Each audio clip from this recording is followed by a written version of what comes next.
Hello, my name is Amy Sturkey. I am a pediatric physical therapist. I'm here with Cillian, and Cillian is 20 months old and he has spinal muscular atrophy, or SMA.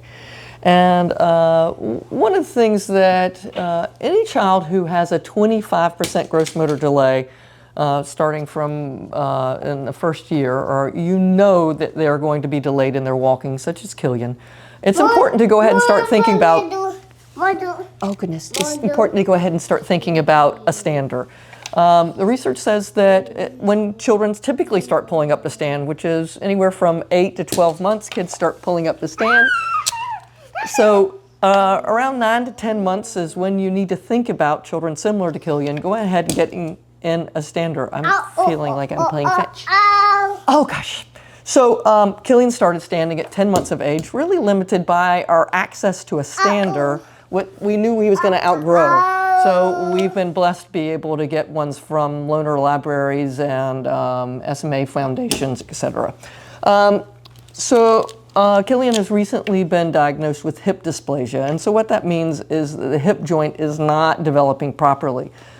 Hips develop by the movement in standing, weight bearing through the hip, and developing the hip. So the hip bone where it comes up and goes in, when you're first born, the head of the femur, the thigh bone, is more upright, and with weight bearing it starts to angle into the hip socket.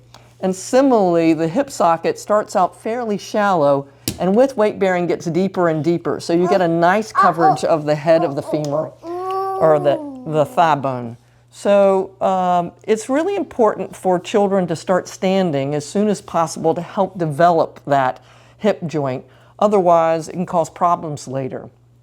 So for children who have hip dysplasia, you want to have them standing with their hips abducted or out wide 30 to 60 degrees.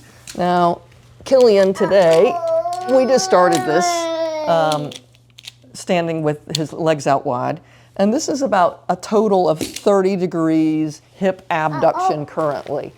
You want to start off small and then work to increase the range of motion.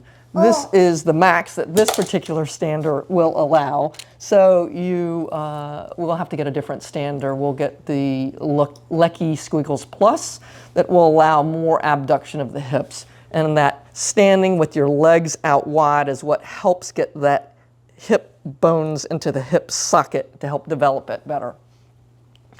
When you first start standing, Cillian again is 20 months old. He's been standing since he's been about 10 months old.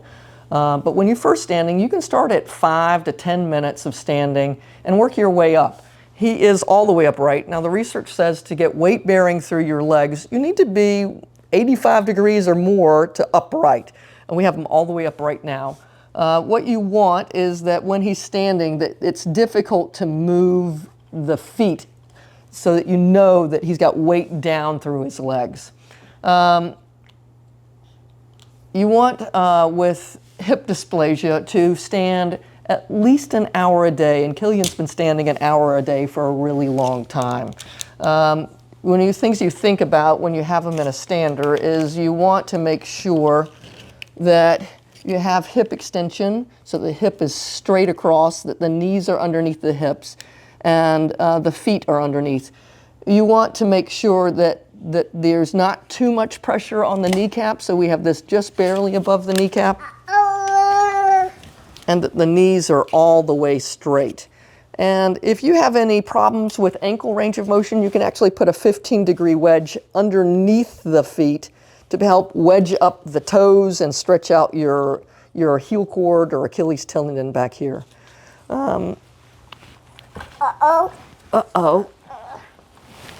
So for children who have hip dysplasia, you want to think about a comprehensive program so that in his wheelchairs that he's in and his seating, that his hips are out as wide as possible, that 30 to 60 degrees. You also want to think about at night having something that helps, a sleeping system that helps keep his hips out wide, just to help develop that hip. I hope that's helpful for you as we think about a Leckey stander, or any other standard for a child who has hip dysplasia. And we'll look forward to seeing you next time. Thanks a lot. Bye-bye. If you liked this video and would like to be notified by email when the next video comes out, click the subscribe button here and click the golden bell icon and ensure notifications are enabled on your account.